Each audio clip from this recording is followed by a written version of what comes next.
Welcome, guys. Welcome to Army Empire tutorial, where one of the fundamentals that we have out of 7 fundamentals is how to do a closing presentation.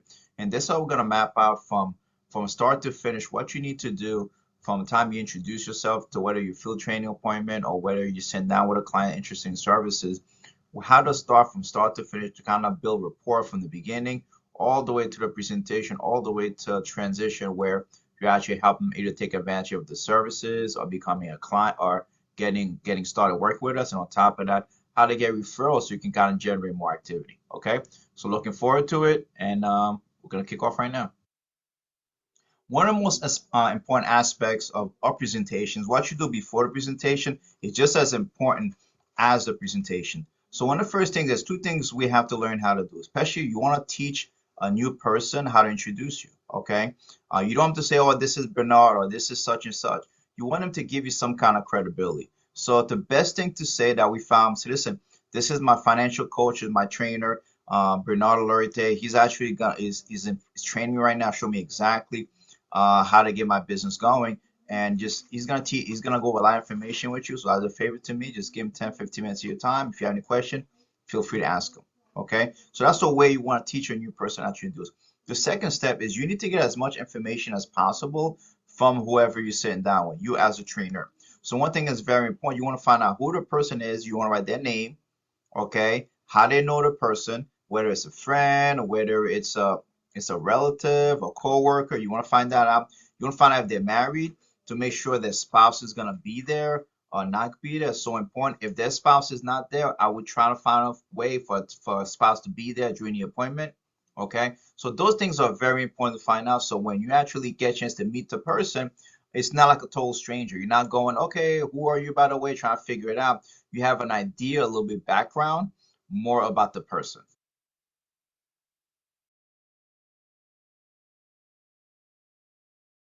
Yes. What are some of the questions you want to ask up front beginning to a new person? The first thing you want to ask is, by the way, how do you know John? Okay. But it's very important that to know more about John, okay, to know about the appointment before, because if that's John's brother or sister or cousin, you would have known that up front. Obviously, you know why they know them. So that won't be a good question to ask. But one question for most people you gotta ask, if it's like a friend or coworker or someone they know, you can ask, by the way, how do you know John? And you wait for an answer. Second thing is, what did John mention to you for allow us to get together?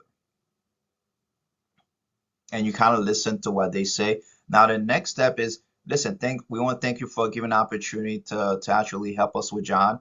John's in the process against some financial licenses right now. So he wanted to take about 10 minutes to kind of show you what he's doing, just in case you come across someone that could use what he's doing. At least you have enough information that you feel comfortable referring them to me. Would that be okay? And they probably say yes. The second reason is our company is in a major expansion right now. We're looking to open up some new office all over the country. So you might know some people that might be interested in making extra money part-time. You can refer to John to help them out. And the third reason we got together is because we're gonna go over some financial concepts that are gonna revolutionize the way you look at your money. If there's anything you feel like you want to learn more about or take advantage of, feel free to let us know and we can help you out with that. All right, here's some of the questions you want to ask before. You want to learn as much as possible about the person up front. And that's probably more important. This part is probably more important than the presentation itself. Learn as much as you can about the new person. So the first question you want to ask him is, what kind of work do they do right now? Okay, that's the first question you want to ask. Then you want to ask them is, how long have they been doing that? This gives you a clue because if they've been doing something for a long time, that tells you that's someone that's very loyal and safety and security is very important for them. And the next question you want to ask them is, what do you like most about what you do? Okay, they might say, I love helping people, whatever it might be. Listen and write it down. Always have a notepad, write it down so you can actually go back to it. The next question you might ask them is, what do you like least about what you're doing right now? Okay, so that's the next question. Next question I want to ask him is, if I can share. So if let's say someone says, well, I don't have enough time for myself, right? I'm not making enough money, but I like helping people. So next question you're gonna ask, if I can give you the best of what you like, but the least of what you least, would you want to learn more about it? For example, someone says, well, I want to have more time for myself. Okay, I love helping people, right? But I want more time. So you can ask them, listen, if we can show you how you can help people make the money that you make or more money and be able to have more time, would you want to learn more, right? And the question you want to ask them is, what are some of the financial goals you have for yourself? Okay, find out what their goals are and write it down. Take the time and write it down. Make sure you repeat it. So make sure so they know that you're actually really paying attention to what they're saying. Okay. And if you see them get excited about something, ask them more questions. Just delve. If they say, well, I want a car, what kind of car would you like? What kind of house would you like? Where would you get it? Get as much as possible because people start getting excited about their goals. It's easier for them to transition to show them how they can make income working with us. Okay. The other question they have is, well, what are some of the things that you would like to learn more, do you like to improve on or learn more about? Okay, ask that question because you can find out what are some things. They might say, I want to learn how to save more money. They want to learn how to protect, whatever it might say, write it down. Okay, then at that point in time, you want to find out what do they have in place right now. So you want to ask them, what do you have in place for yourself right now? For example, you have a savings or checking account, right? And they'll say yes. Okay. So why you want to ask that question? The worst thing you can do is you go to the whole presentation and you find someone doesn't have a checking account, a savings account, so they can't transition to take advantage of the services or getting started working with us. So you want to find out up front, do you have any life insurance? Do you have any retirement plan in your job on your own? So those are questions you want to ask up front so you kind of know how to tailor the presentation. Okay. And once you're done writing those questions down, is now I'm going to show you exactly what we do as a company. Something is very, very important. Make sure you don't rush. This process is part more important than the presentation. Don't rush it. Take the time and write some notes and go back and say it back to them, feed it back so they know you actually took the time and listen. Let them talk. You might have someone that doesn't talk much. You'd be very cutting it. Some people get excited, they'll light up and they'll keep going and keep going. Let them talk. Don't rush it, okay? Because they're gonna give you everything you need to help make a decision that's gonna benefit them, okay? But if you cut them off, if you kind of want to rush the presentation, you kind of deny yourself that opportunity and you're not gonna do what's best for the person, okay? Then also one of the things that's important to know, which I'm gonna go back, I'm gonna go in the future to how to implement it. You need to know your story. You can ask them, have you heard of Primerica before you kick off the presentation? And whatever they say, if they say, yes, I've heard of Primerica before, say, great, get excited. How did you hear about us? They might say, well, my friend told me about it. I was exposed, whatever it might be, listen and just whatever they say, man, the company has evolved so much then over the years. It's so much better than it was back then. Okay, that's the next question. And also something that's very important for you to know is to share your story. Remember about your story. What your story is, where you were before you started Primerica, where you are right now, and where you're going. Okay, and that's something you're gonna learn further down the line toward the presentation. This is who we are. We are Primerica. Have you heard of Primerica before?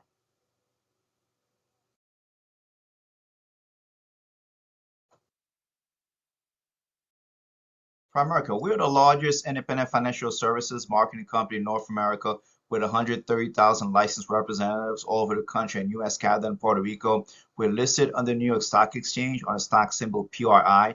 We actually been in business 1977, and we have approximately 5 million lives insured to our company, and we have 2.5 million investment clients with us. And we've pretty much done all this without too much national TV advertising. Now, the great thing about what we do, we're able to help families all different aspects of their financial life, and we have a partnership with the best financial companies out there to help our clients. So here's some companies we personally work with. Just gonna go clockwise to show you. Number one, we help people with Primerica life insurance to Primerica Life, National Benefit Life. We actually set up 401k plans for businesses, Acuna, Fidelity, Equitable, Voya.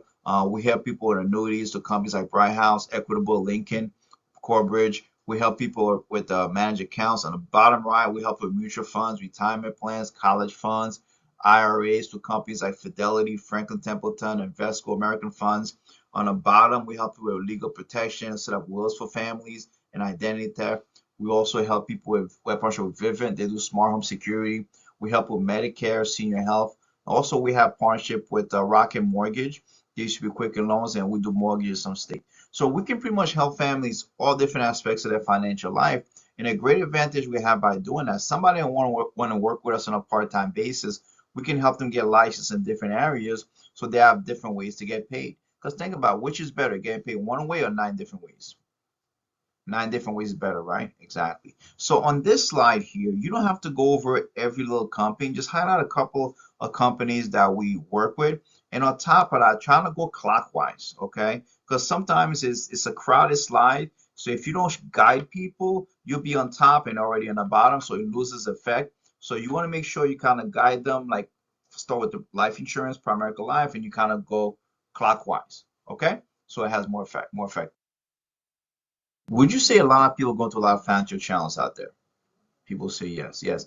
Right now, think about what's happening. 74% of people live in paycheck to paycheck, right? Almost half Americans say they're going to run out of money at retirement. The average American has about $90,000 in consumer debt as credit card, car loan, student loan, mortgage.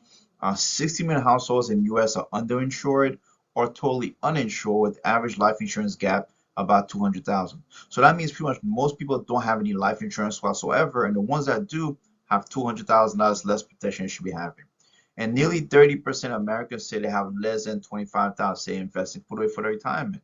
And unfortunately, this is not people that are in 20s and 30s starting out. A lot of times they're in the 50s, 60s at the twilight of their working years, and they have less than 25,000 saved. Okay, so as a company, the way we help them out is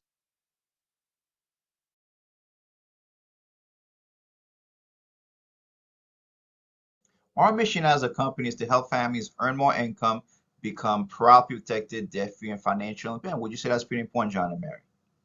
Right? So Primerica, we do something called financial needs analysis. The solution is it's a complimentary financial needs analysis, which is like a fancy word for like a financial GPS.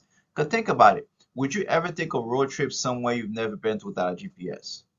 Probably not, right? It's the same thing. A lot of people have a destination they want to go financially, but they don't have a financial GPS to help get there, and we kind of provide that financial GPS for them.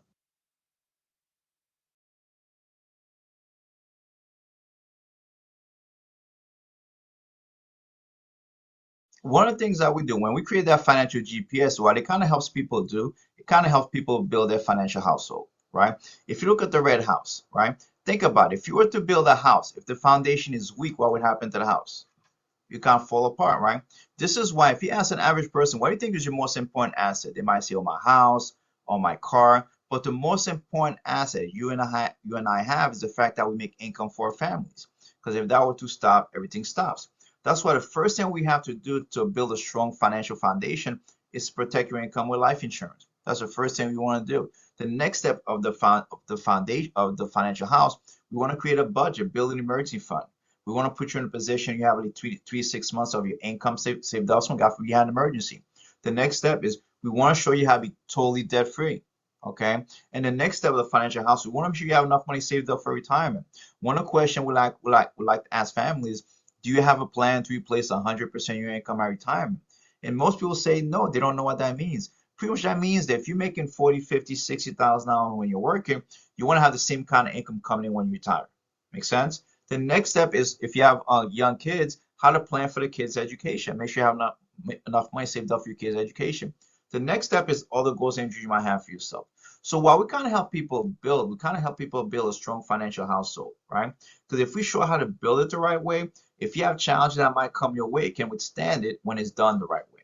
Okay. Now the next step is a very example how we help someone build their financial house. So the first thing we did is John and Mary, 35 years old. First thing we did is protect their income, the foundation.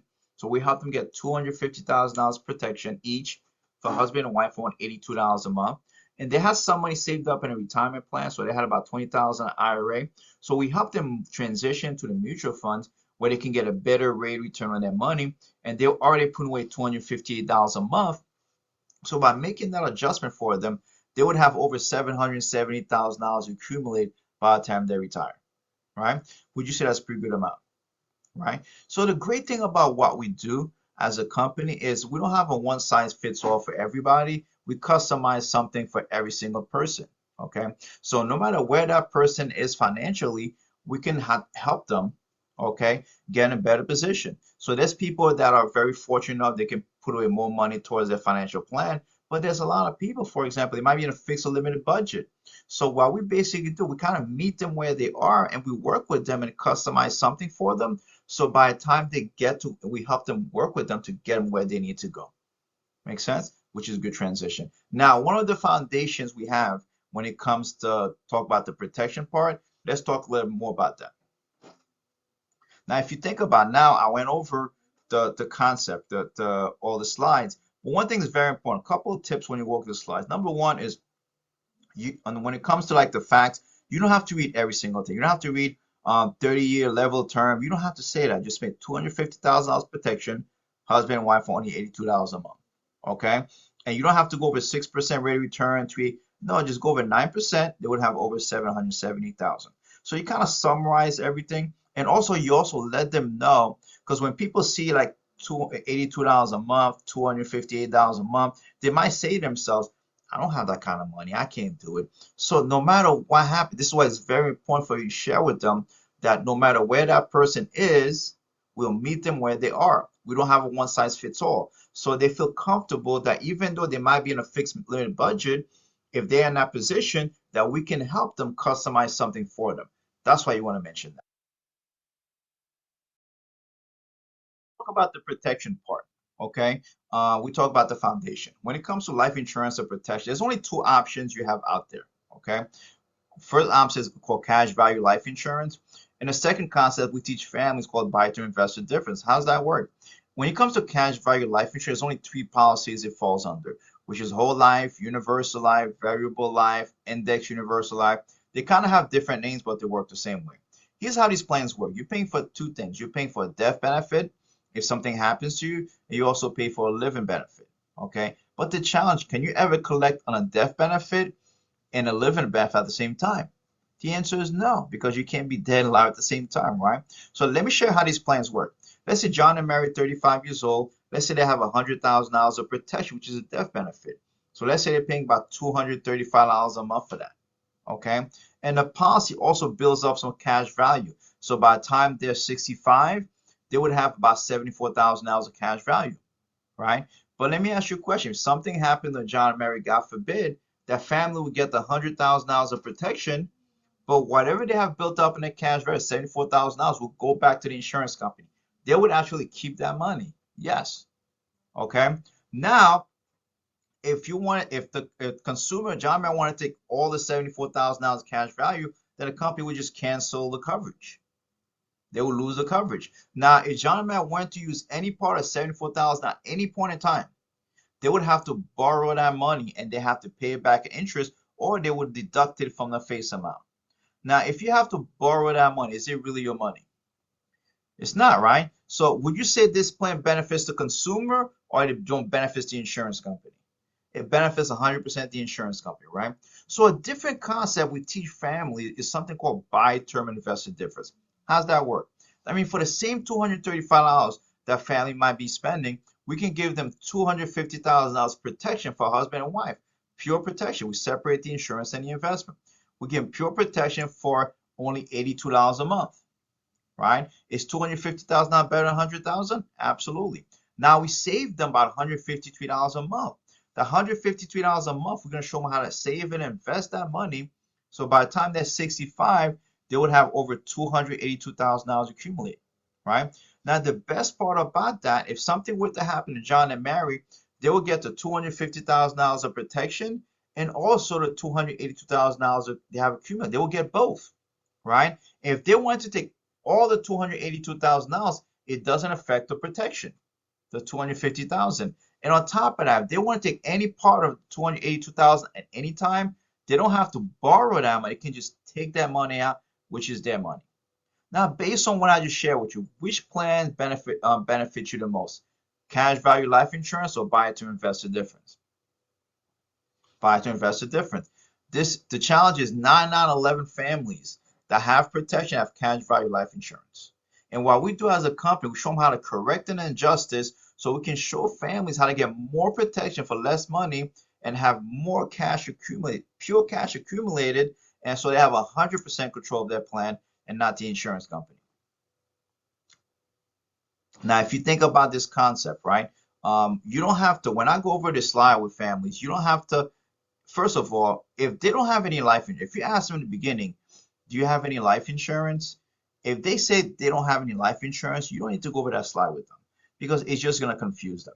Okay. But if they do have any kind of life insurance, you want to give them a little education on it so they know exactly what they have. So in case they do have cash value life insurance, you can be able to ask more questions and you can deal with that later on.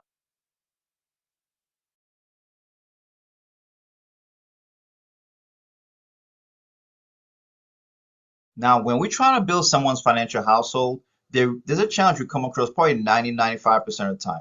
Because what we found, a lot of people have goals and dreams that are right there, but sometimes their income is where? Down here. So there's only two things you can do. Either decrease your goals and dreams to meet your income or increase your income to meet your goals and dream. Which one you think makes more sense? To kind of increase their income. That's why we give people a chance to kind of work with us on a part-time basis so they can increase their income. Okay. Now, the great thing about what we do as a company, we work in a financial field. So since we're in a financial field, we get paid a lot of money to do what we do, but we also get paid differently. So if someone's looking to make $10, $15 an hour, this is probably not the best place for them.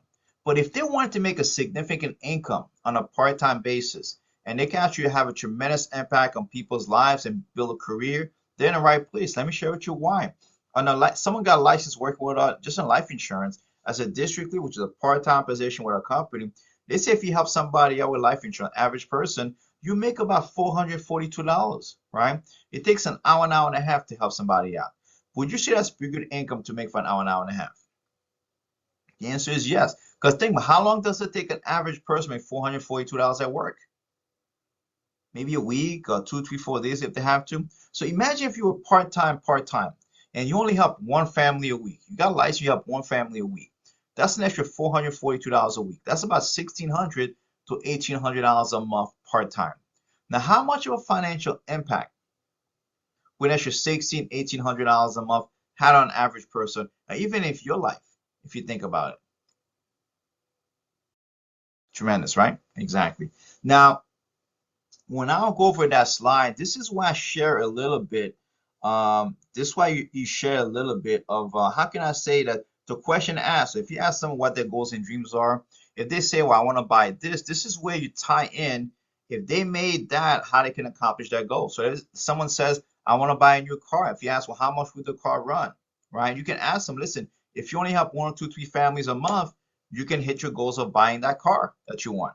Okay? Or that dream house. So attach whatever income there, show them attached to whatever goals they might have. They say, I want to buy a house in a year or so. So you can tell them, listen, if you just make part-time an extra $1,600, $1,800 a month, at the end of the year, you just made an extra $20,000, $25,000 part-time. You can put down payment for a house or whatever it might be. Or can you get a bigger house if you really want to, if you had an extra $1,600 coming in consistently? So this is where you can spend some time with this, with their goals and dreams they might have, to show them how we can help them accomplish that. Primerica is a solution to help them accomplish their goals and dreams. The last part-time position we have is a regional leader. Regional is someone that's fully licensed, and this is where you start training, developing other people. As regional leader, you train about 5 people on average a month, and you're making about 3,100 part-time doing that.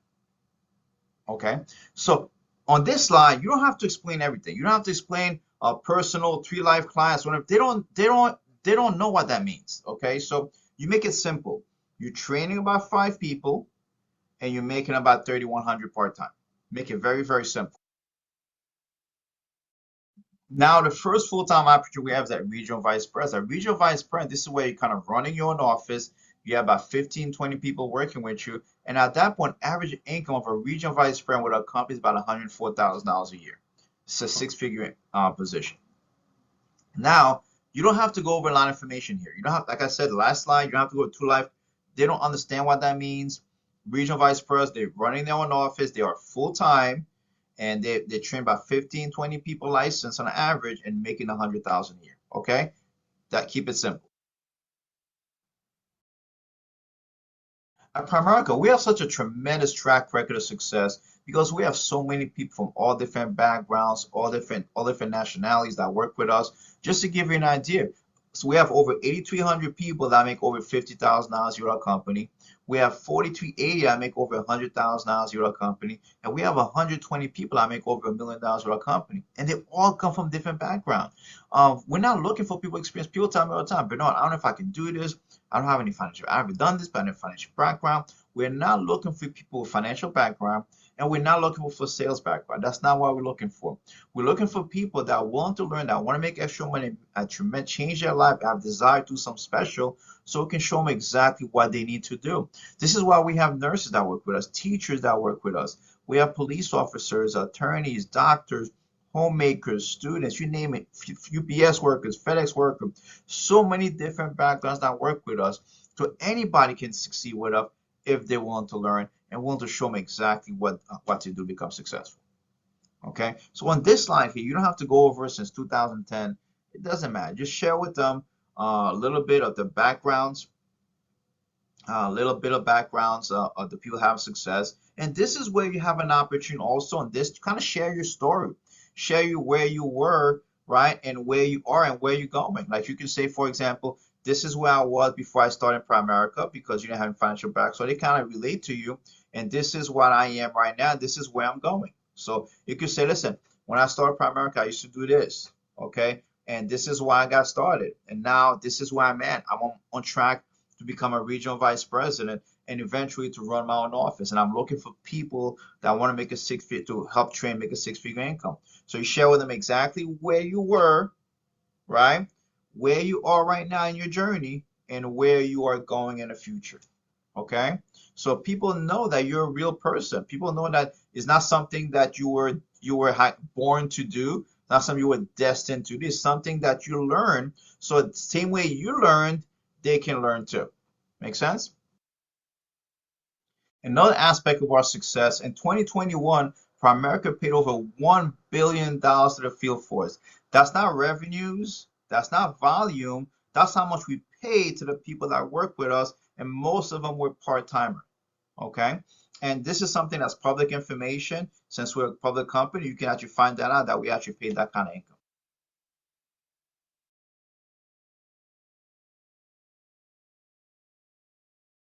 Now, after you go over the last slide, this is how you can transition. You kind of find out where people are. So to what I would ask them, listen, John and Mary, do you have any question based on what we share with you so far?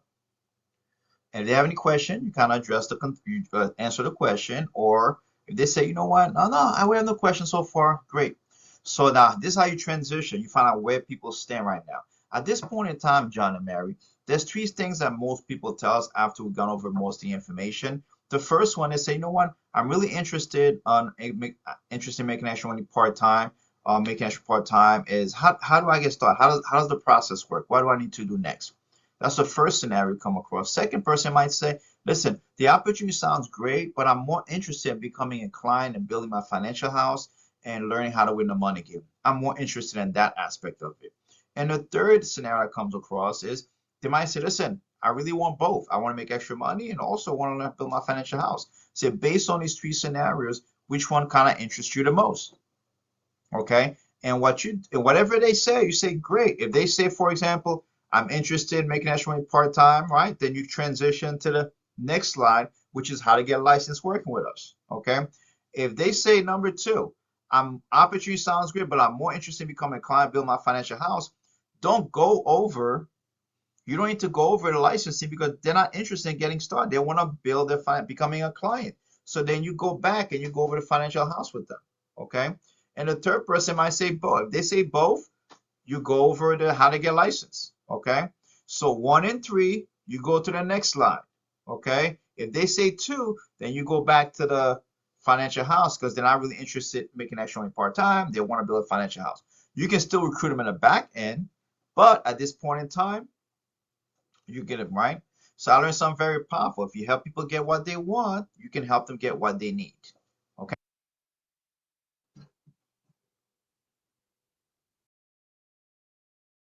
Now, how does someone get started working with us? We help you get 2 major licenses. We're a very highly ranked industry, so we help you get 2 major licenses. The first license we help you get a life insurance license. We also help you get an investment license. And just to share with you guys, having a life insurance and investment license is probably one of the best kept secrets creating first generation wealth in the United States. Okay. So if someone wanted to get a license on their own life insurance investment, depends what state it is, doesn't matter. You can invest almost $1,200 to almost $1,800 to get a license, which is a lot of money. Okay.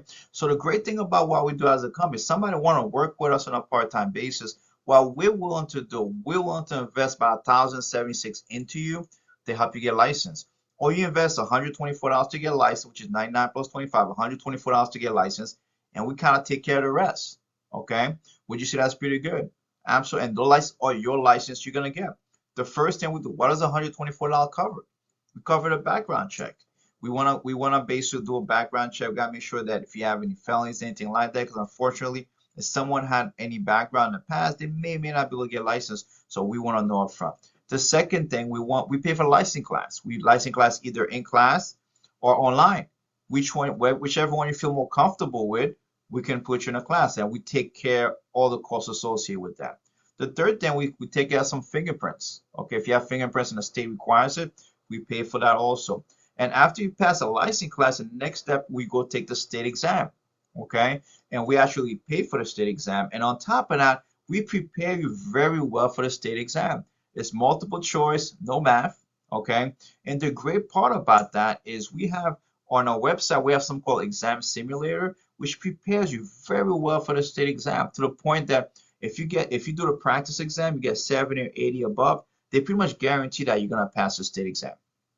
Okay, then after you pass the state exam, then you get the state license. We pay for the whatever state you're in, we pay for the license. And after you get the state license, we actually pay for all the costs associated with the investment license. What we want you to do, as soon as you get the life insurance license out the way, we want you to go out there and get the investment life, which is the next step. Okay, we pay for all the costs associated with that. And we have one of the perks that we have cell phone discounts.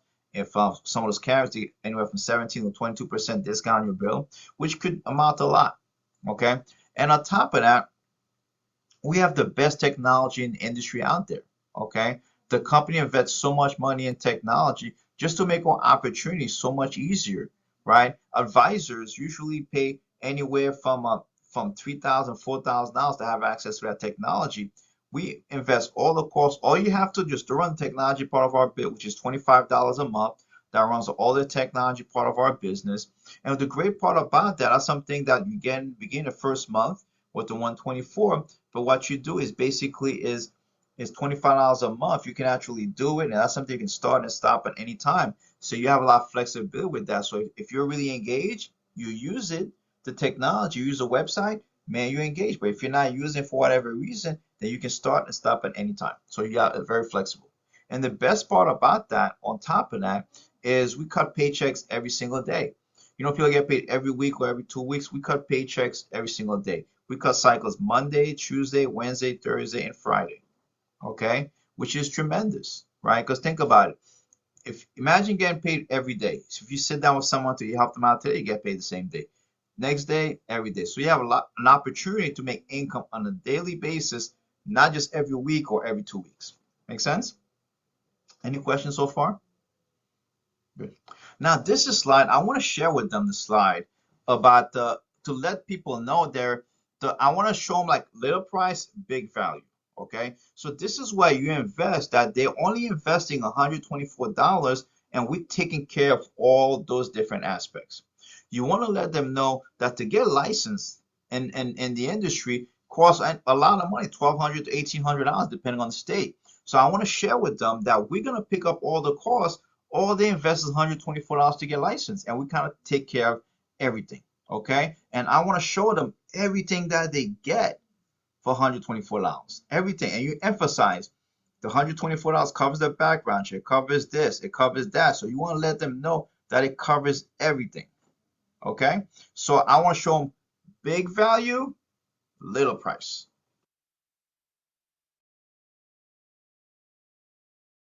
Now, just to wrap it up, there's 3 opportunities that we have available to work with us. The first opportunity we have, someone could be a silent partner. As a silent partner, this is where somebody is, they don't have a lot of time on their hands. They really don't want to do what we do, learn what we do, but they want to make the idea of making extra money appeals to them.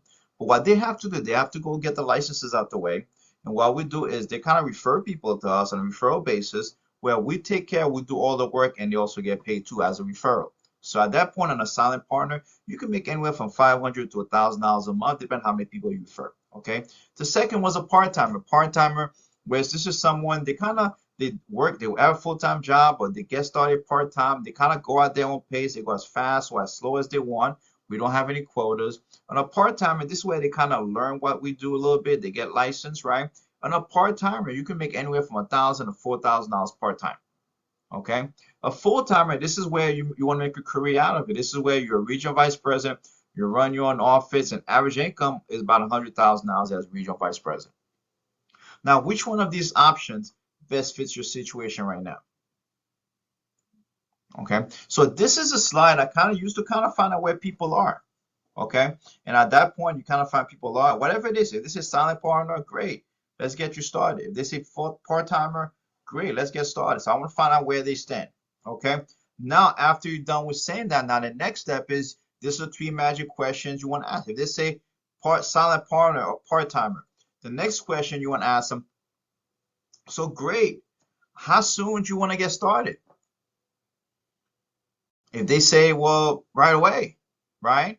Or if they say, oh, a week or this, whatever it is, that's fine. Whatever they say. So the next question is, how soon would you like to get paid? They might say, oh, right away. So, well, we need to help you get licensed to get paid. As I shared with you earlier, the last slide is basically just to get licensed. What we do is the state requires you to make an investment about $124 to get licensed. Would that be a challenge for you? If they say, no, it won't be a challenge. So, okay, let's get you started. Let's get you started right away so we can actually get you in the system so we can process and help you get licensed. If they say, well, I don't have the money right now, say, great, awesome. When do you think you might have it? They might say, whatever they say, great. So let's set up and let's save everything so we can process that week.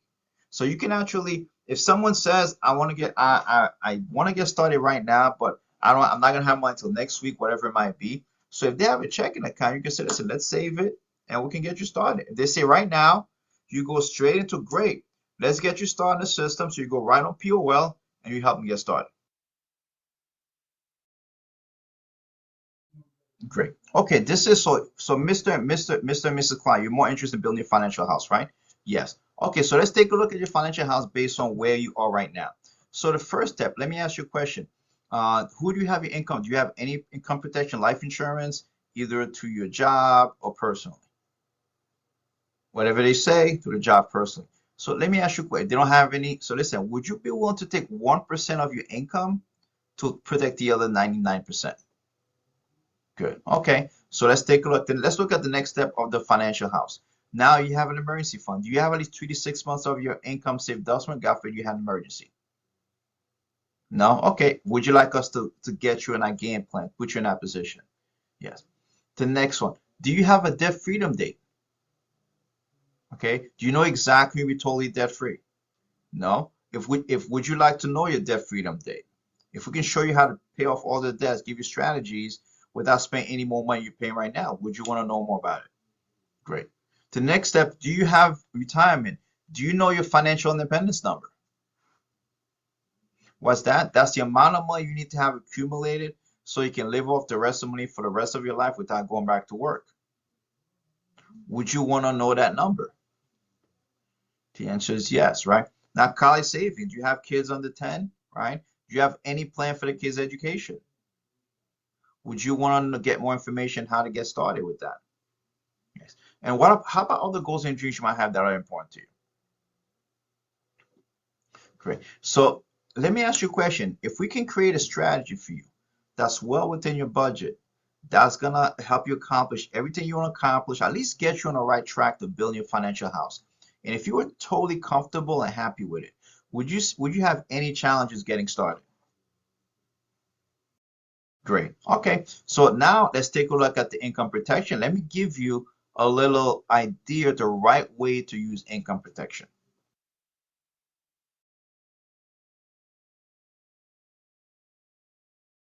Now, John and Mary, let me share with you the 4 benefits of life insurance. When we think about life insurance, the first benefit of life insurance is final expenses. When people think of for funeral expenses, when people think about life insurance, think also funeral, but that's not only one. There's a lot of ways you can use life insurance for final expenses.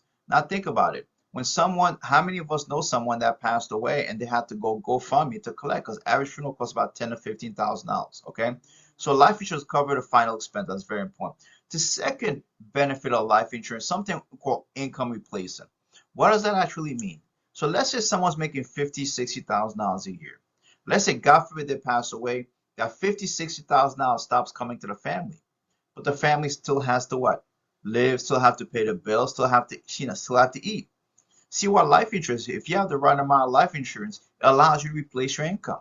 So it allows you to have the same financial impact on your family, whether you are there or not. See, the goal is you may not be physically there for the family, but the goal is to be financially there for that person, right? Because when someone passes away, we can never replace the person, but what we can do, we can replace the income. And if you have enough protection, it will replace your income. Okay. Now the next benefit of life insurance is a terminal illness benefit. Okay. Now let's just call the sad situation in the US, right? Is unfortunately 30-40% of people sometime in the United States might get diagnosed with cancer at one time in their life, right? Preferably later than sooner, but that happens sometime or never. Okay. So when someone dies with cancer, there's only three ways. If you think about the medical community deals with that, is chemotherapy, radiation, surgery. If those treatments don't work, they say, well, we can't do anything for you. And they kind of send you home to kind of go on your way. Now, there's a lot of alternative ways to deal with that, but that's not covered to insurance, right? A lot of treatments cost $50,000, $100,000, $200,000. Now, how many people have that kind of money laying around? They don't. The good thing about our plan, they have something called a terminal illness benefit, right? Where you can use up to 40 to 70% of the proceeds up front. So if someone had $100,000 coverage, you can use $40,000, $70,000 up front to be able to have access if you were in that situation. If you had 200,000, up to 70%, up to 250,000. So it allows you access to a big chunk of money. If someone would, unfortunately, in that situation with terminally ill, that you can have access to money up front, either for treatments or maybe you have some expenses to pay that you want to take care of because you may not be able to work right now. So it helps protect you in that situation. Now, the fourth benefit of life insurance we call create a legacy, create generational wealth. Life insurance is the most cost-effective way to create generational wealth for your family, right? See, life insurance, the great thing about life insurance is the only plan insurance out there that you can get that once you get it, okay, that the company, you can cancel anytime. You're 100% control and they can't cancel you. So basically, you only pay a little bit of money every month and you cover for a lot. The company protects you for a lot. So you're 100% in control of the situation. See, one of the best way, one of the easiest and cost-effective way to transfer wealth to your family is through life insurance. That's why you see a lot of cultures like the Kennedys, the Rockefellers, to all these different families, the way they transfer wealth, tax-free wealth to their family is through life insurance. Okay? Because it's such cost-effective, it's easy, it's simple, and then 100% in control of the person that controls it. Okay? So, and if someone, so next question is, for example, if someone, there's different scenarios you're going to come across. You might come across someone that already has life insurance. So before you go over that with them, you want to ask them a couple questions. If they already have life insurance, they got it from someone, the next step is you want to ask them a very powerful question. Let me ask you a question, Mr. and Mrs. Client. You say you have life insurance. Who did you get your life insurance from? Did you get it from a life insurance agent or life insurance coach? And they might say, well, I think an agent, or what's the difference, right? Let me share what the difference is. Everything, right? So listen, if you see a life insurance agent will sell you a policy so that they can benefit and insurance companies can benefit. But a life insurance coach will show you. Think about what a coach does in real life. It gives you plays to win a game, right? See, a life insurance coach will show you how to use life insurance in an effective way so that you and your family can benefit and not the insurance company. So based on what I just shared with you, which one would you want to get the protection from, an agent or a coach? Advice says coach, right? So let's take a look at your plan right now. Okay, let's look at your plan. So if they already have life insurance, let's look at your plan. If you were to grade your plan right now from A to D, right? If your plan has all 4 of these options, you give them an A. If they have 3 out of 4, you give them a B. If they have 2 out of 4, you give them a C. And you have 1 out of 4, you give them a D. So by the way, did your agent cover all these facts with them, show you the benefits of that? They probably didn't, right? So let's take a look. Does your plan have enough to cover final expenses? You say you have 100,000, right? So at least it covers the final expenses. Now let me ask you a question. Does your plan right now able to replace your income? Is it at least 7 to 10 times your annual income? It doesn't, right? So does your plan have a terminal illness benefit that gives you access to 70% of the proceeds up front? Probably not, right? So does it create generational wealth? Is it enough protection to make sure your kids and their grandkids are in a better situation financially? Probably not. So if you were to grade your plan based on what I share with you, does it have 1 out of 4, 2 out of 4, 3 out of 4, or 4 out of 4? So it's 1 out of 4. So you would probably give it a what? A D, right? So don't say it, let them say it. Because if you say it, they might doubt it, but if they say it, it's true. Now, if someone doesn't have any life insurance whatsoever, you don't have to go to exam between life insurance agent, life insurance coach. Okay? Because it doesn't relate to that. But if they do have life insurance, you need to cover that with them. Because why? Because after you're gonna go over how the whole life and turn whatever it is, buy to invest difference work. So you need to understand something, okay? You have to question before you allow them to get new information, you have to get them to question the source of the information. So if you don't get them to question the source of the information, who they get the life insurance from, you'll never be able to bring new information in for them to receive it. They're always gonna doubt it if they don't doubt the person that kind of sold them the plan. So that's why you have to separate yourself between an agent and a coach and let them know that you're a coach, not an agent. Make sense?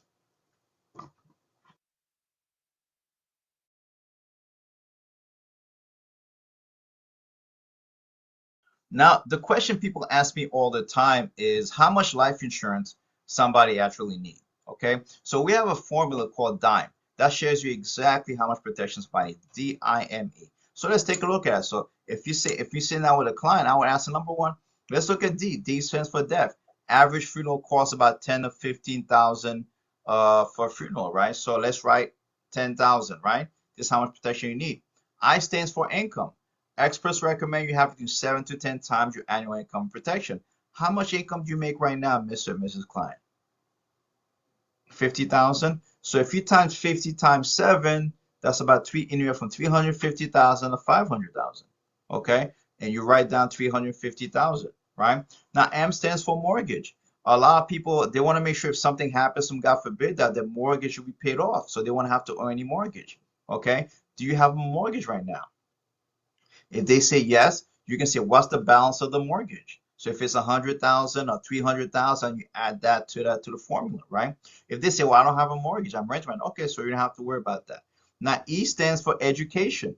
A lot of people, one of the concerns that people have is they want to make sure that if they have kids, they want to make sure if something happens, and God forbid, part of the money will actually help to pay for the kids' education, right? So what amounts, I use about 40,000 as a gauge, right? So let's write 40,000. So now if you add it up, based on what you just shared with me, 10,000, right, plus 350,000, right, plus no mortgage, plus 40,000, that's about, if I add it up, that's about 390, almost $400,000 of protection you need. Seems like a lot of money, doesn't it? The answer is yes, right? See, the challenge is, here's the great part about what we do. Because maybe sometimes this is how much somebody needs, right? But this is how much they can comfortably afford. So while we're going to get you as close as possible at the coverage that you need at the price you can comfortably afford. Make sense? So let me ask you a question, Mr. and Mrs. Clay. If we can create a game plan for you, protection that's well within your budget, that you're totally comfortable with, and it won't stress you, you're happy with, and at least protect you as much as possible, would you see any reason you would not implement it? Any reason? Okay, so let's take a look at it. Let's take a look. How much can you come? How often you get paid? Every 2 weeks. Okay, so let me ask you a question. we have different plans out there. Some people can put away $50 every 2 weeks. Some people can put $100 or more. How much can you comfortably put aside every 2 weeks to make sure we create a financial plan for you that you're totally happy with? So $50 every 2 weeks, $100 every 2 weeks I pay per pay. So that's about $200 a month, right? So you can comfortably do something $200 a month, right? Good. So if we can create a plan that handles both things, that handles your protection and savings, and helps you build a financial house, would you see any reason to implement it if we can actually get you started with that? Great. Okay. So the next step, let me show, let me take a look what kind of plan we can have, and you tell me which one you feel comfortable with.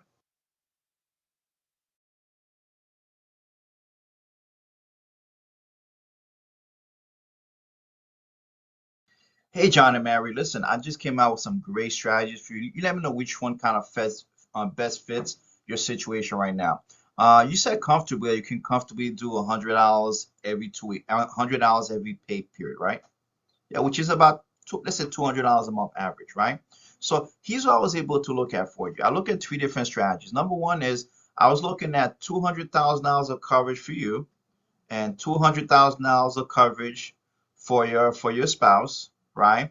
And 10,000 for the kids. Altogether, that's about $108 a month, okay, which is $50 every pay period, right? That's one plan, okay. Now, which is a $410,000 of total coverage.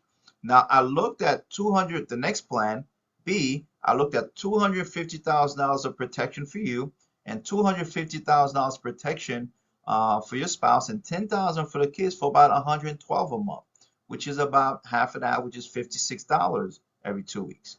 The third one, if you want a little bit more coverage, I looked at $300,000 coverage for you and $300,000 coverage for your spouse, 10,000 for the kid, which is a total of $610,000 of coverage for $102 a month. Okay. Now, out of these plans, right, between 108, 112, and 132, which one kind of best fits your situation right now? And when you ask that question, don't say anything. Just stay quiet. Just keep silent. Let them choose. They'll look at all the different plans. It might take a little bit, but the silence is gold. That means they're actually reading it, they're contemplating it, and they're looking at what's the best plan. Okay? So, and this might be comfortable, but don't say anything. Okay? Now, usually from our experience, let me tell you how the numbers usually on law of averages pan out. Usually, most clients, 20% of the time, they'll pick the lowest one, right? Which might be, for example, $108 a month, right? And 20% of the time, they might pick the highest one, which is pretty much what? $132 a month. Now, 60% of the time, they'll pick the one in the middle, right? Which is 112. Okay, so they might pick that out. So if they say, whatever they say, whatever amount they pay, great. So you're comfortable with $112 a month, right? They say yes, and you guys, you're comfortable, and you ask them both, husband, you comfortable with that? Wife, yes. Okay, great. Now the next step, okay, we have to see if you qualify for the plan. Okay, see, life insurance is not something you just buy. It's something you kind of have. It's a little process to go through to make sure you get it done. Okay, usually it takes about 5-10 minutes to about 10-15 minutes to do it. You have about 10-15 minutes. They'll say yes, right? So great. So the next step, we're gonna do a quick online application. It takes about maybe 10 minutes to fill out. We're gonna get some basic information like your name and where you work, things like that. So while we're gonna ask you a couple of medical information, while we'll do the application, we're gonna send the application with the initial amount, which is $112. Okay, here's how that works, right? You're gonna do the application. As soon as you get the $112, you're actually covered, okay, protected. So they conditionally cover you for $112. What the company, they take the initial amount we give, they're gonna hold it in an escrow account for you, okay? And what they're gonna do, and then you're gonna go to underwriting process, and they're gonna do everything. At that point in time, you are protected. You are, because if something were to happen to you, you are covered, okay? Now they're gonna do your medical. Let's say, God forbid, something happens, okay?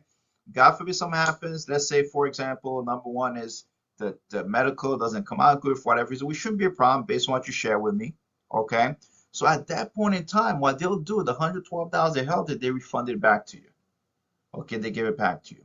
Now, if everything goes great, like we expect it to go great, they're going to take the initial amount, 112, they're going to add it to the first initial amount of premium, right? Usually takes 30, 60 days, right?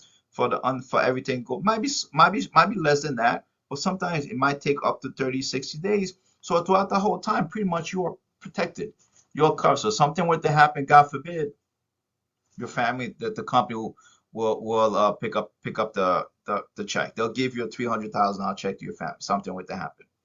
Now, what objections you might get? They might say, "Well, that sounds good. We want to think about it." I totally understand you want to think about. Just to let you know, you're not getting life insurance now. You're kind of looking at the process.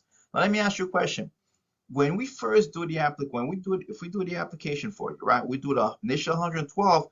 Pretty much, the company is gonna protect everything. So the risk is 100% with the company. So if you change your mind at any point in time, they will give it back to you. Now let me ask you a question. If you want to think about something, would you rather think about it knowing that the company has $300,000 they can give your family, or if you want to think about it, rather have no protection whatsoever, right? So the risk is almost 100% on the insurance company and zero on you. Okay, so let's make sure while you're thinking about the process, you're trying to figure out that the risk, we put the risk on the insurance company's shoulders and not yours. So when someone says at the end of the presentation that they want to, build their financial house the right way and they want to learn how to win the money game, become a client, then what you do is you automatically come back to this slide here and you show them the financial house. So we always then we'll just start off by telling, well, we have an idea of where you want to go because you told us in the beginning before we started the presentation some of the goals that you have and what you want to accomplish financially. Now, in order for us to help you get there, we need to know where you're at right now. So what we do is we do a financial needs analysis and we'll take some basic information from you, right? And we'll show you exactly where you are financially today, but then we can also map out a game plan to help you get to where you want to go, just like a financial GPS. And remember, we do this complimentary, right? So we're not going to charge a consultation fee or anything like that. The only thing that we're going to ask is that if we come up with a game plan that's well within your budget and it's going to help you accomplish your goals and dreams, the only thing that we ask, if you know someone else that can also benefit from the information, that you actually refer to them, right? Then so pretty much we'll say, okay, do you have like 5 to 10 minutes where we can, gather some information, do the financial needs analysis? And once they say yes, then the next step is we go right into it.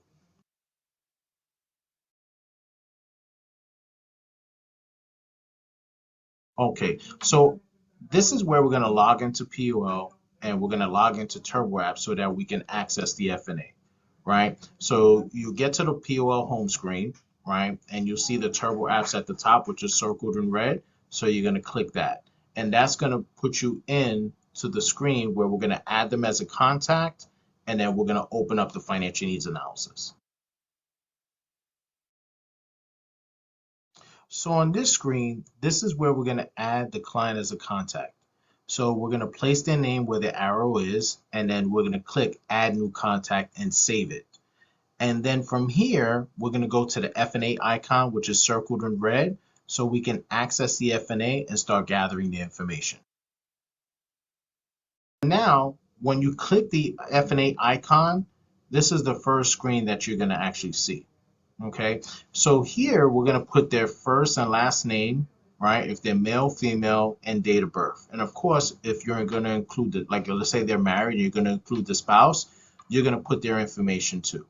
Now, the only other information besides their name, if they're male or female, or date of birth, is if they have children. If they have children under the age of 18, we're going to list them at the bottom there. So you're going to put their children, their children's name, the date of birth, and if they have more than one, then you would just add it. And that's going to show you the child's name, date of birth, and also the age at the end. So once we have that done, then we're going to continue to the next screen.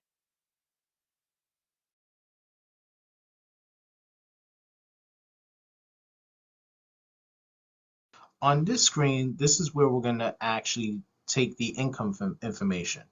So then the first question we ask is, John and Mary, do you get paid weekly or biweekly? And if they're, say, weekly, whatever their weekly take-home pay is, we're going to times that by 4 because there's 4 weeks in a month. If it's bi-weekly, then it's only twice a month, right? So in this example, we asked the client and they told us that they get paid bi-weekly and it's 2,100 every 2 weeks. So then their monthly income is 4,200. So we just place it right there where it says monthly income, and then we can go on to the next slide. On this screen, we're going to start taking the goals for their retirement. So the next question that we ask is, at what age would you like to be able to retire? And the client answered 60. So we place 60 years old, right? And then the next thing that we do is, if you scroll down to the bottom, it says percent of income, or it's already set at 80%.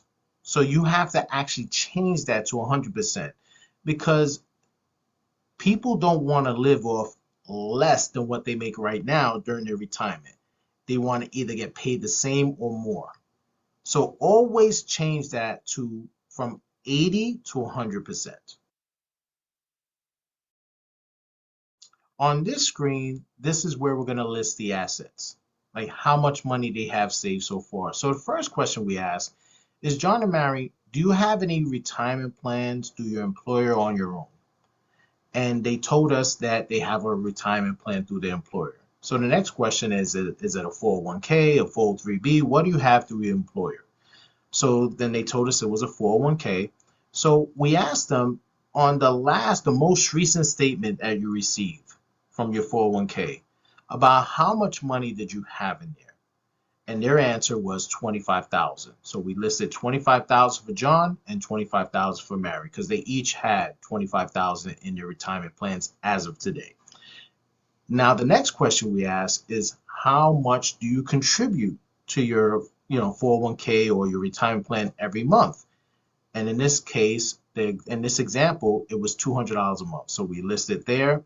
And then the next question is, okay, outside of your retirement, meaning in your bank savings, about how much do you have saved altogether? So that's whether it's in your checking or savings account, in the cookie jar, in the shoebox in the closet. So we want all the savings under the mattress.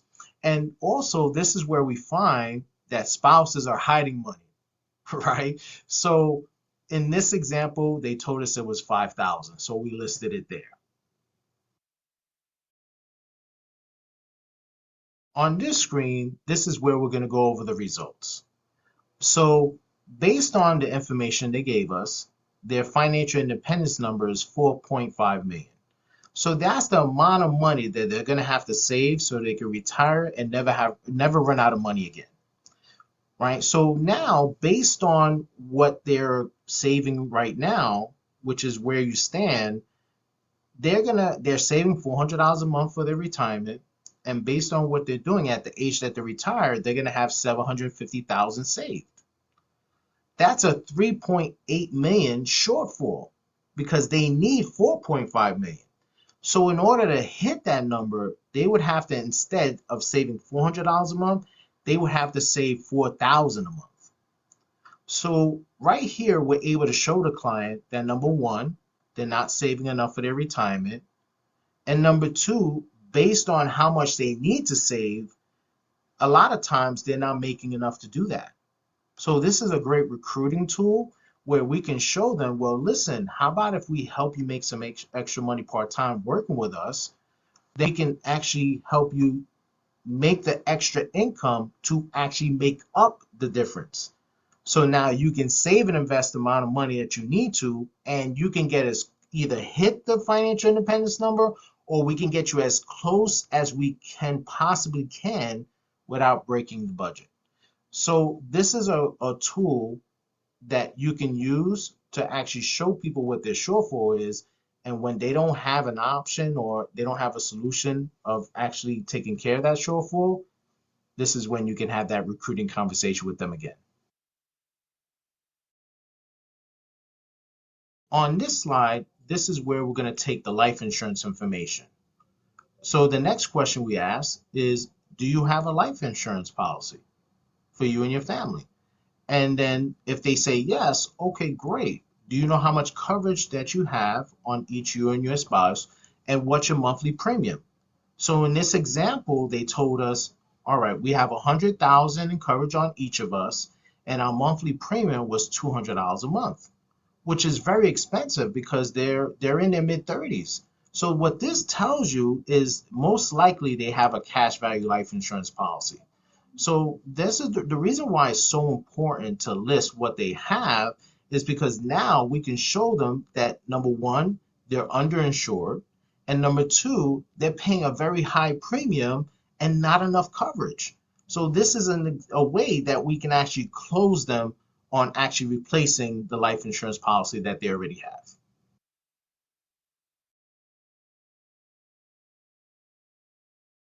This slide, we're actually going to talk about what their needs are, their income protection needs, right? So you're going to see that the income is there, 4,200 for each. So that's what we have to replace. God forbid either spouse were to pass away, right? Also, we're also listing that they want to live off 100% of the income now, because nobody wants to live off of less than what they're making now. They want to either replace what they're making, what they're earning now, or born at the time that they pass away prematurely, if they pass away prematurely. So this is very important. And another thing that we ask is usually when, let's say, a client has children, we'll ask them, okay, until what age of your youngest child would you like to have the income protection in place?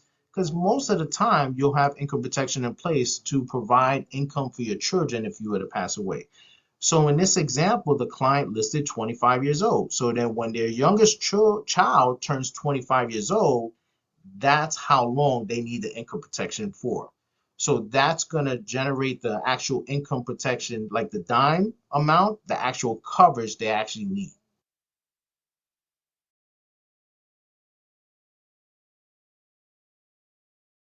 So based on the information that they gave us, the income, how long they need the income protection for, now it shows us the actual coverage that they need. So to be able to take care of everything, meaning the funeral expenses, to replace income, to also provide education, right? Like for example, money to pay for their children's college.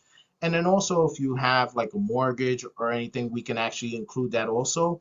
So based on covering all your financial needs for your family, you would need 545,000 in coverage. That's the actual coverage you actually need. But right now, you only have 100,000. So to be able to actually, give you the 545,000 each on John and Mary, the monthly premium will be $171 a month. You're paying $200 a month right now, and you're only covered for 100,000 each. So you see how much value we can bring to the table by showing them how to get more coverage for less than what they're paying right now. So this is a very important tool because when we show them this, it's an easy close. So now you can actually close the insurance, but you're also giving them the right coverage, the right protection, but also at the right premium. So from the time that we showed them how much coverage they actually have and how much coverage they actually need and what we can do for them, we go straight into the quote, right? And we go straight into the life insurance application. Now, after we do that, the next thing we're going to do is after we close the app and after we have the recruiting conversation with them, then we're going to come back to the FNA. And if we do have time, then we'll do the debt resolution. We'll also take care of the living expenses if we have time. But if not, then we'll do that at a later time, right? So let's say we do have the time and we're able to complete the debt resolution, right, slide, and we're able to actually complete the living expenses. Then what we're going to do is we're going to actually print and preview, right? We're going to go to this slide, and you're not actually going to print out the FNA, but you want to actually generate it so that we can save it as a PDF on our computer and now we can email it to the client. So not only did we bring value where we're showing them exactly where they are financially, and based on what they want to accomplish, we're going to show them step by step how to get to where they want to go, but we actually closed the insurance for them, right? So we did the life insurance application, and because we're adding value, we're going to be able to get referrals, right? And referrals of people that are married, have kids, own homes, right? So you're going to get the right referrals too. And also the client's going to feel better about giving you those referrals because you added value. You actually took the time to actually see what they need and put the right things in place for them. So now when you actually generate it and you save it as a PDF, now we can email it to the client. And that's powerful too, guys, because when they have it, if let's say they have somebody else that they want to refer you to, and let's say those people ask, well, what did they do for you? Well, they did my financial needs analysis, and then they can actually show the potential client that they're going to refer you to what we did for them. And that's powerful, guys, because nobody else does this. When we ask people, did their bank ever, do a financial needs analysis for them? Most of the time, 99.9% of the time, the answer is no. You have car insurance or you have home insurance. Or you have life insurance. Did your insurance company do a financial needs analysis for you? And even more powerful, your retirement plan, either on your own or through your employer, did they do a financial needs analysis for you? And the answer is no. So none of these companies did a financial needs analysis for you, but you still do business with them. But they don't know what's best for you. They don't know what you want to accomplish, and they're not helping you get there. We actually took the time to do that. So when we complete the full job, when we do the financial needs analysis, when we show them where they're at, when we put the right things in place, whether it's life insurance, retirement savings, helping them get out of debt, and just helping them budget and improve their money management, then you can add value. And when you add value, people buy in, they'll give you more referrals. You can recruit the person, they're going to become a client, but not just a client now, but for the long run.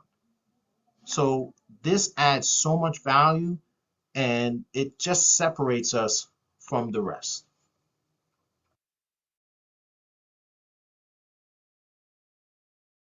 So once you actually populate the PDF, right, of the financial needs analysis, this is the cover page. So as you can see, it says prepared for John and Mary Doe. It has the address of the client, the child's name, and also your information as the representative.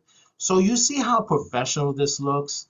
So not only is it adding value and we're doing right by the client, and let me tell you, we're actually showing them things that they didn't know about their finances that are so important for them to be able to make better financial decisions and put the right things in place. Not only was the financial needs analysis awesome, but also the way it looks is very professional. So this is another way we're going to separate ourselves from the rest.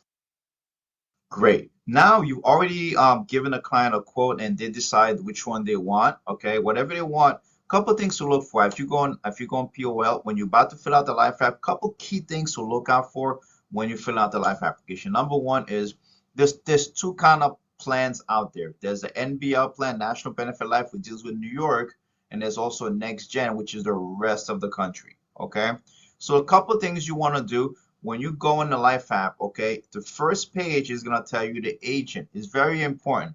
If you're field training someone that's licensed, that means if you're field trained, let's say there's two licensed people on a life app, let's say someone's licensed, you have to make sure both names on the application at first and second agent. Okay, compliance wise, you're supposed to, whoever does the presentation, whoever kind of does the completion of life app should be either first or maybe second agent, but they have to be on it for compliance reason. Okay, and also make sure if you're training someone that's not licensed, that way it goes at the trainee, they have to be on there also. Okay, that's the first step. The next step, when you're gonna go get the client's information, this is where you have to be very accurate. You have to make sure number one is you put the right client birth date, the birth date is correct, and ask them. They can see the screen. Ask them, is this birthday correct? Make sure the name is spelled correctly. Okay, make sure it's the right address. Okay, on top of that, And there's also something on that we have to look at on the next gen policy. When you go in the next gen policy, there's which is the outside of New York, it automatically checks. There's automatically identity verify information. So once you actually put the the client's name, right, and what it's gonna do like a check. It's gonna do like a check, just like sometimes is if you ever done anything credit, they look at make sure past where the person lived before. And a lot of time it'll automatically populate the address that's linked to the client. So you got to make sure that when automatically populates the address, it's the client's current address right now. Because if it's not, you're gonna have to change it because it's gonna default to current address. So you have to adjust that for the current address. It does that on next gen application, okay? And also make sure it's the right cell number on there and the right email. The right cell number and the right email. So those are the things that are important when you complete the life hack, complete the client's personal information. The second thing is very important is you have to make sure when you go on the client's income, okay, it looks like this is a monthly income, okay? You have to make sure the yearly income matches the coverage that you are getting the client. In other words, what the company wants for, they look at life insurance as income protection. So they want to make sure you have the right amount of coverage to match the coverage, the right amount of income to match the coverage you have. So, for example, the rule of thumb is 7 to 10 times your annual income. So if a client's making $30,000 a year, you have to make sure if you're giving $300,000 coverage for the client has to make at least 25 to 30,000 a year. Okay, if you're getting $500,000 of coverage, your client has to make 50,000, at least 50,000 a year. Okay, if you're getting $1 million of coverage, they have to be between 80 to $100,000 a year. It has to match. Okay, if you have someone that's making $30,000 a year, there's no reason they need $1 million of coverage. That's what the company's looking at because they look at 7 to 10 times your income. So you have to make sure the income itself matches the app.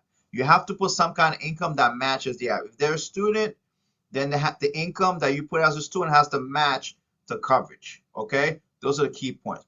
The second thing when you get to the next step you're gonna get to is the beneficiaries. That's part of the application.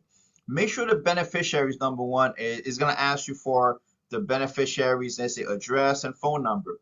Make sure that this is so important. Make sure you have an adult so if someone's putting their kids as a beneficiary, make sure at least the contingent beneficiaries you put an adult there. Make sure you put an adult there as a contingent beneficiary. Okay, make sure that's there so you can actually, in case something happens, to take care of the client's wishes. Then that's the next part. The next section is the medical question. This is why it's so important. Okay, the medical question is so important. The rule of thumb for medical question, this is where those are the things that can actually hurt a process. Okay, make sure you put the right height and weight, okay, on the application, okay, and ask all the medical questions. Ask all the medical questions, okay. What am I sharing with you? Don't ask. We used to kind of don't ask people, are you taking any medication? And people will say no.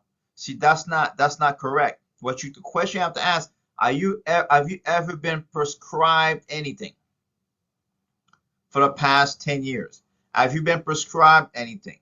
And ask the question. If it's painkillers, ask what the painkillers are for. Or if you had surgery, but if they've ever been prescribed anything, everything you have is in a system. In other words, if you've been to a doctor, okay, for the past 5, 7, 10 years, everything is in a database. Okay, when you go see a doctor, everything's right there. So if someone's been prescribed something, if a doctor prescribed a medication for someone, what the company looks at, the company can look at what's been prescribed to the person. Now what the person is taking, what's been prescribed to the person. So if someone been prescribed diabetic medication, for example, the company is going to assume the person been diagnosed with diabetes. Even if they say, well, they're not taking the medication. Even if the client doesn't want to take the medication, they've been prescribed that. You have to put that in there. Okay? So if someone blood pressure, same thing. Anything you have to put any medication else prescribed. Don't go around that. Don't try not to. It's gonna pop up. Okay, everything is right there. It's gonna pop up, and that can affect the process. So it's better to be honest up front, ask the questions up front, and we can figure it out. Okay. And if you ever get stuck in an application, very simple. Call your regional vice president, your trainer. Say, listen, I have a couple. I'm gonna call my life insurance specialist. Okay, I'm gonna ask a couple questions. So if you're on an appointment, call us. Call your regional vice president. Listen, I'm sitting down with a client right now. This is the situation. They have this. How should I set it up? Okay, call your regional vice president. There's nothing wrong with that. It's better. The client will respect that more than anything because you're taking the time to call rather than just to kind of figure it out yourself. Call us while you're doing it. They'll appreciate it. Okay, that's something that's important. The next step that's important. Let's say if you have a client that needs the medical, and when you put the coverage, and it'll tell you the requirement. It'll tell you if the client needs. It'll tell you. If you give it a coverage, say, what's the requirement? It'll tell you, for example, rapid data check. Okay. If it's in New York. So it's rapid data check. All they're going to do, they're going to check the medical. But sometimes the coverage depends on age of client. It's going to ask you maybe rapid data check. And it'll say tele underwriting. If it said tele underwriting, means the company will call them within the next day or so, okay, to give a telephone interview over the phone. And all they're going to do is ask the same question, the medical question that you asked. Okay, if that's done, you have to let the client know in advance. Say, listen, Mr. and Mrs. Client, the company is gonna give you a tele underwriting quote. What this tele underwriting it takes about 5 minutes to do it. They'll call you, and what they're gonna do, they're just gonna ask you the same question. They're gonna ask you, this is we're doing tele underwriting part of the process. Do you have a couple minutes to complete the interview? And all they're gonna do is gonna ask you the same question. Are you gonna prescribe this? Same questions here. They're gonna ask you those questions. It takes about 5 minutes. Please take the time to answer the call. Sometimes the 877 number or so. If they do call, you don't recognize the number, they'll leave a message and they'll give you the number to call. Just call them back.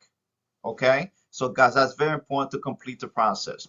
Okay. Now, sometimes there's an application. When you're doing the application, a client is gonna need to do a medical. If you get higher coverages, the client's gonna need to do a medical. Okay. And when they actually do the medical, what's going to happen is you can actually schedule the appointment right then and there. The best thing to do, the most effective thing to schedule, because it gives you another page, right, when you can actually go and set up the medical appointment. So for the nurse to come see you, so ask the client, Mr. and Mrs. Client, we got a nurse has to come see you to get your medical done. What's a good day? What are 2 good days? What's the best day for them to come see you? This day or that day. Right? And what's the best time for them to come to you? This time or that time. So a lot of times it'll give you an option the times they have available. Sometimes it does. It gives you an option. You click on the date. Earliest is possible. The earlier to do it is possible. So if a client does the application this day, make sure you get it not the next day because they're not gonna have it, but at least 3-4 days from now, from the time of the application, you want to set up with them. You don't want to delay too much because the longer you delay it, then it doesn't get done at that point in time. The chance of that application turning into a policy, it kind of goes down the odds. Okay, so get the medical schedule as soon as possible. You can schedule right then and there, and the client can see on the screen. They can see the date you schedule and to commit. And what they're gonna do, the fact that they scheduled the date, what they're gonna do, they're gonna call the client to confirm. Let the client know, listen, the nurse is gonna call and confirm the appointment. Not because even though you scheduled the appointment, this is the date, they're going to call to confirm to make sure you're going to be there, okay? Just to make sure. And make sure you're there. If something changes, let them know so they can reschedule you. Okay, or call me if that's not a good time. Those are the things that are very important. It's better off to do it right then and there. If for some reason you don't have access, the times are not available, you have to let the client know that you will call them back with the medical company to make sure it's confirmed to get a date. Okay, that's a good time. All right. Now the next step is the banking information. Make sure the banking information is correct. Okay, make sure it's the right. Ask for the routing number.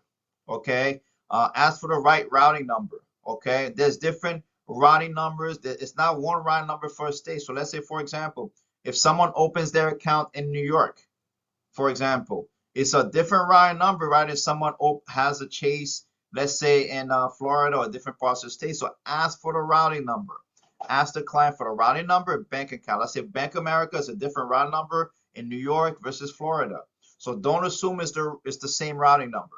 Okay. Ask for the routing number, confirm.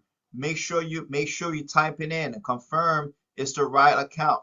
Okay. And let the client know, listen, they are gonna draft their first premium within the next business day. Okay. So if you submit an application before 5 o'clock on that day, the next business day, they are gonna draft a premium.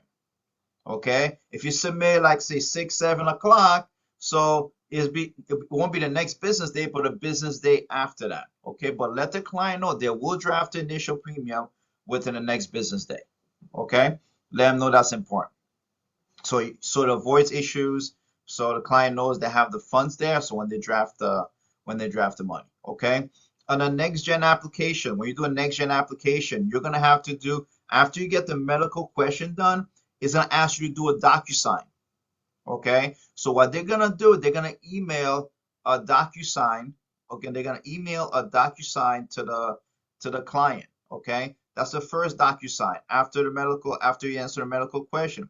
That's done for 2 reasons. Number one, the company does a quick check. Okay, they're gonna do a quick medical check to make sure. So the reason they're doing that for 2 reasons, because sometimes they might do a medical check, even if someone wants to do a medical, they might do a medical check, right? And they can say, you know what, based on the information, we don't need to do a medical, okay? And they'll approve the policy right then and there. That happens a lot of time when someone's younger and a certain coverage. That might happen when that might happen sometimes. Or what they might do, they'll do a rapid check, okay? And that's one reason. The second reason they'll do a rapid check because the client has to allow HIPAA laws, right? Which is Privacy Act. They have to authorize the company to do that. Okay. So sometimes they'll give a lowest amount. Sometimes they might say, you know what? Let's say the client applied for 300,000, for 100. They might say, you know what? We can give you, based on that, we're gonna put you in a higher rating so you can have more coverage for less money, for the same amount of money. So sometimes they'll increase the coverage for the same amount of money. Okay. So that's first DocuSign. Then after you go to medical question, there's a final DocuSign afterwards. So let the client know they're gonna send you a first DocuSign after the medical. Then after you put the bank account information, the rest, they're gonna ask us send the next DocuSign, which will finalize the application. Okay. So let the client know there'll be 2 DocuSign sent to them.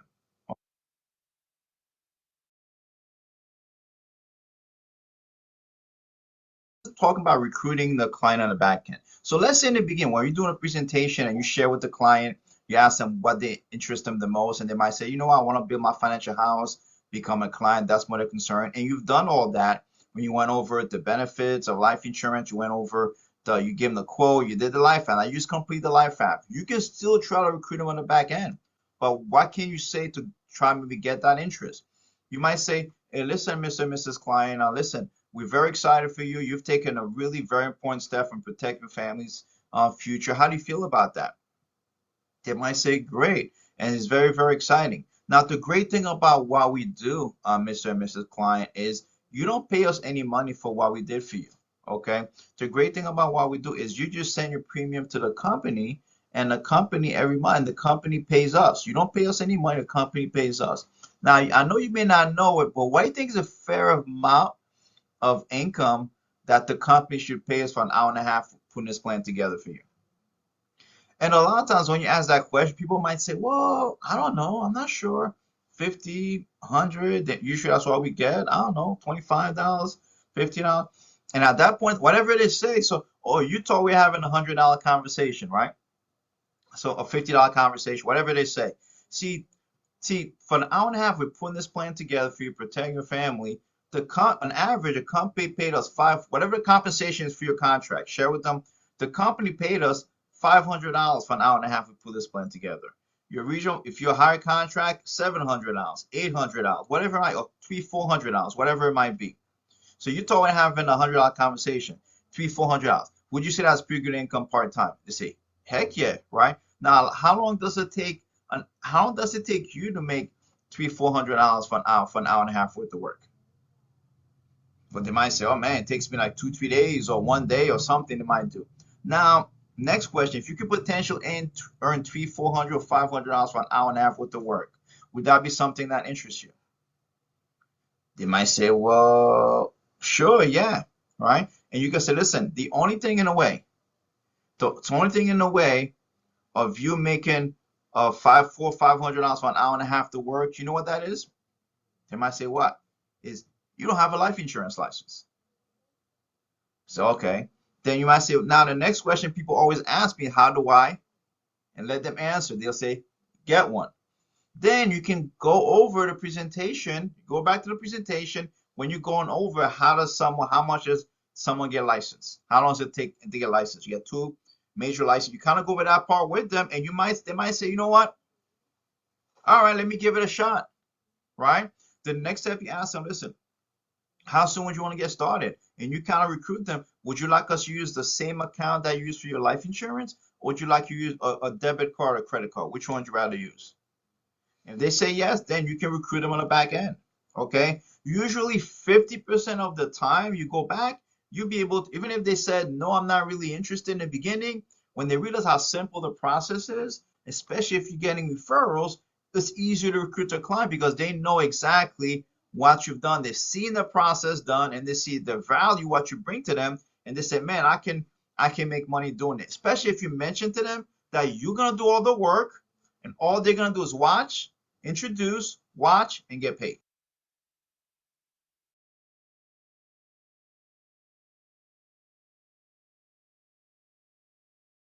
One thing you want to do, just like in any business or in school, you always want to grade yourself. It kind of helps you kind of see how close you are, if you're doing a great job or if there's things that you need to improve on. Okay, just like in school, the kids get graded based on, listen, how they're learning. Okay, that's a measure how they're learning. So, but how do you grade yourself in our business? What's a home? If you think about an appointment, what would you call a home run appointment? A great appointment, right? A great appointment has 5 of those components. That means you've done a FNA, you did life insurance for the client, you've done a securities and investment for the client, you recruited the client, and you got referrals. If you got all 5 of those done, that is a home run appointment. That is a great appointment. Now, how do you grade yourself? So what I would do after every appointment, you ask yourself, number one is, if you had 5 of those done, you give yourself an A, right? If you have 4 out of the 5, you want to give yourself a B. If you have 3 out of 5, which is passing, you might give yourself a C. And if you get 2 out of 5, you kind of give yourself a D.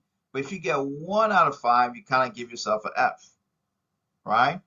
Now, out of all these, which is the most, if you were to choose an F, right? It's not good, but referrals are the most important part of the cycle.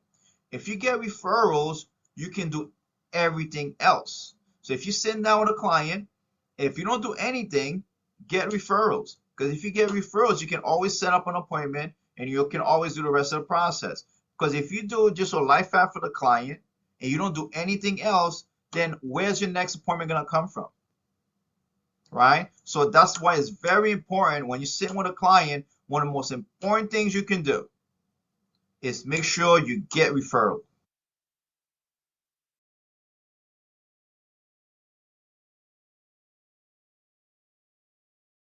Yes. People ask me, what's the secret to getting referrals? The secret of getting referrals is you ask. Ask for referrals. The reason people don't get referrals because they're too shy to ask. They don't want to ask. But the most important thing is ask. Okay?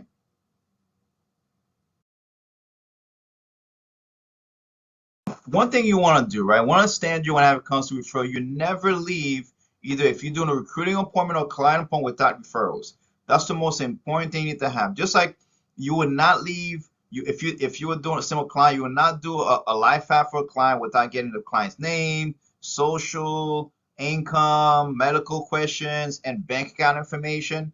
You would not leave unless you have all that information because that's important to process. The same thing with a recruiter teammates. But also, you never want to put a standard for yourself. You never leave an appointment without getting referrals. Okay. Now, what should be the standard referrals? If you're doing a life application for a client, the minimum standard should have is 5 to 10 referrals, even more, but a minimum 5 to 10. That has to be your standard that you have to ask for. Now, if you're doing a recruiting, if you're recruiting someone, okay, you wanna guess what, 10 to 25 referrals, which is pretty much the recruit's top 25 to get things going for them. Okay, have a mindset that you are not done when you hit submit. One of the biggest mistakes people make, you get done a life app, you click submit, all right, then you think your job is done. Thank you so much, Mr. Client, and we'll get back to you. No, it doesn't work that way. You are not done when you hit submit. Put in your mind that once you did submit, I still got to get referrals. Take an extra couple minutes, 5 to 10 minutes of have a referral process set up that you get referrals, you get top 25 done, because what that's going to do, that's going to set you up for the next appointment. And it's also easier to recruit the client when you get referrals, because you can tell a client, listen, Mr. and Mrs. Client, those 5 to 10 names you give me, we're going to give them a call, try to get appointments with them. Listen, most likely you might help them out with services, life insurance. Listen, I can go in there and make money myself, or we can make it together. Which one would you rather do? And they might say, we'll make it together. So it makes it easier to recruit a client too if you get referrals.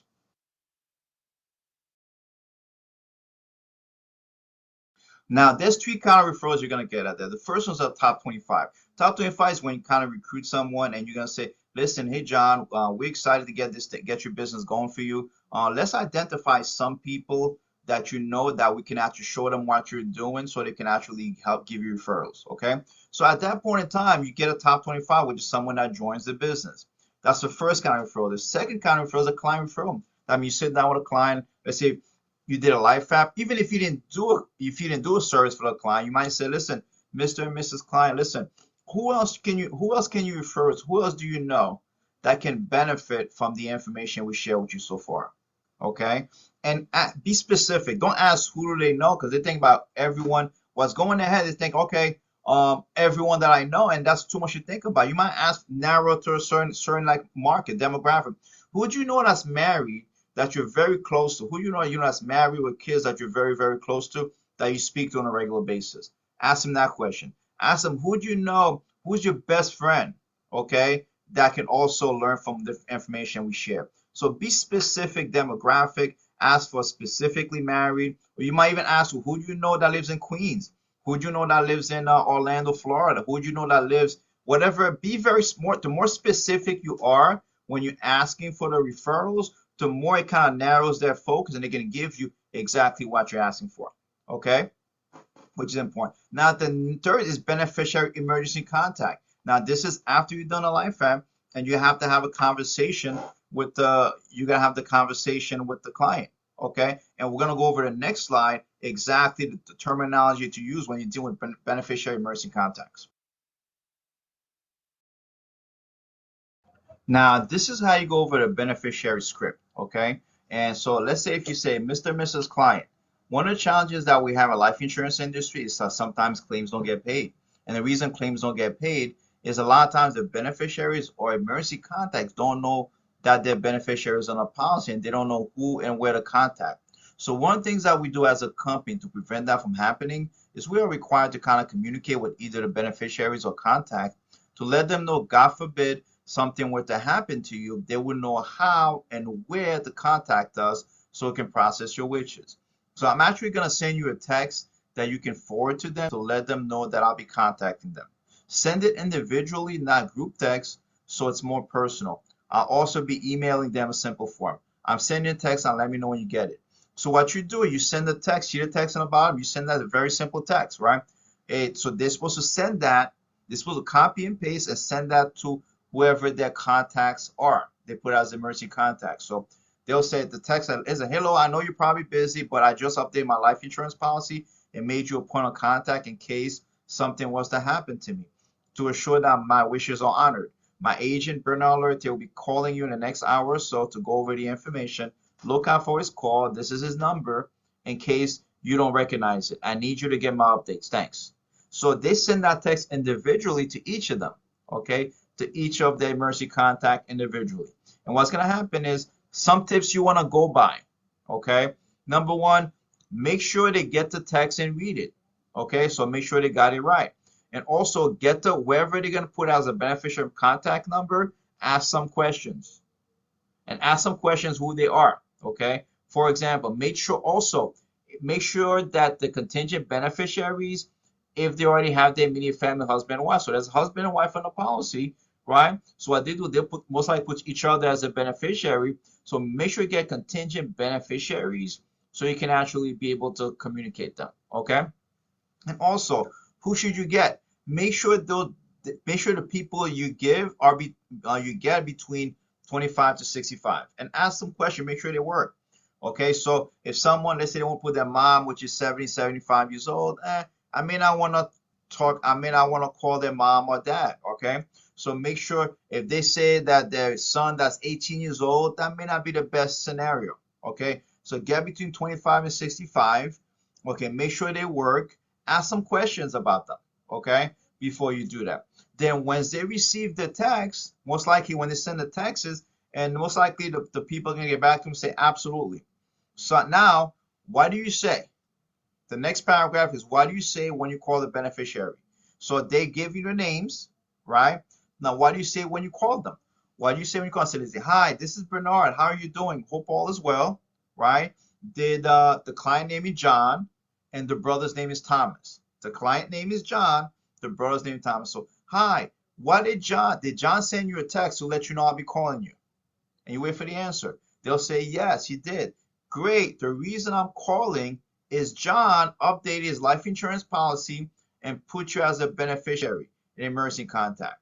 Then at that point in time, we see where it says you read the whole script top again and you end at wishes. So you go back on the top and you read the whole script, and when it's going to end where it says wishes. Okay? So you go back and say, listen, one of the challenges that we have in the life insurance industry, right? You mentioned name Thomas, is that sometimes claims don't get paid. And the reason claims don't get paid is a lot of times the beneficiaries or emergency contacts don't know that they're beneficiaries on a policy, or don't know who and where to contact. So one of the things that we do as a company to prevent that from happening is that we are required to communicate with either the beneficiary's contacts to let them know, God forbid something were to happen to John, you would know how and where to contact us so we can process his wishes. Then after you end at wishes, you go back. Then you say, I'd like to share some things with you, Thomas, face to face. Do you have 5 minutes now? Or can we do a quick Zoom, so we can do a quick Zoom virtual chat? Or would later be a better time? So I want to ask Thomas, is now, you have some 5 minutes now, or we can do a virtual chat, okay? Sometimes Thomas might say, sure, I have 5 minutes now. Say, great, let me send you my link. So you send them the Zoom link so you get with them right away, okay? You might say, no, now's not a good time, maybe later on or tomorrow. So lock in a time, okay, and send them the Zoom link. Usually 80–90% of the time, you'll be able to get that appointment. Because most people are not going to say, no, I don't want to sit down with you. Especially if they know they're beneficiaries on a policy or emergency contact. They want to be responsible about it, and they'll do that. And guess what? That puts you in front of more people. Okay? So that's how you can use the beneficiary contact in an effective way.